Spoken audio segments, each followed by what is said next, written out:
Hello everybody, Gary Fernan here for Photoreceptorcell. In this video I'm going to show you how to mimic a neutral density graduated filter.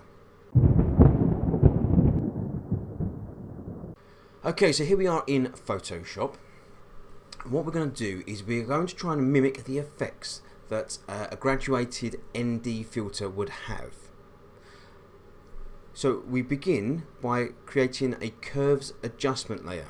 We do that by coming down to our little yin yang sign, selecting curves. We're going to click roughly in the center of our curves and we're going to drag down and to the right because that will darken our sky. But we want to invert that, so Command I will invert our effect. Don't worry that it's disappeared. That'll all make sense at the end. We need to make the foreground color white, which it is, and we want the gradient tool. So the keyboard shortcut for gradient is G. So hit G on your keyboard. It brings up the gradient tool. Now, be advised that depending on how you have Photoshop set up, it might not be on the gradient tool. So for example, I've got these three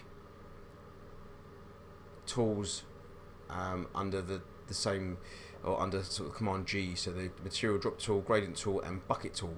So just make sure that it is on the gradient tool.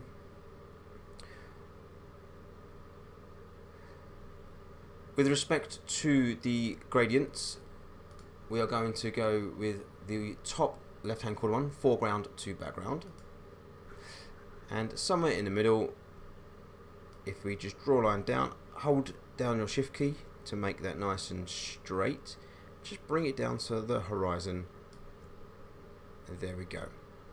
As you can see, the effect that has on the sky, just darkens the sky there amongst the rest of the photo. So it's very, very subtle, but very, very effective, especially if you don't have an ND filter or a graduated ND filter.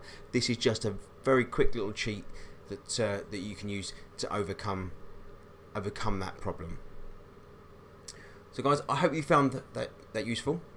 If you did, hit that like button, leave a comment below, and subscribe to the channel if you haven't already. And guys, take care, and I shall see you next time.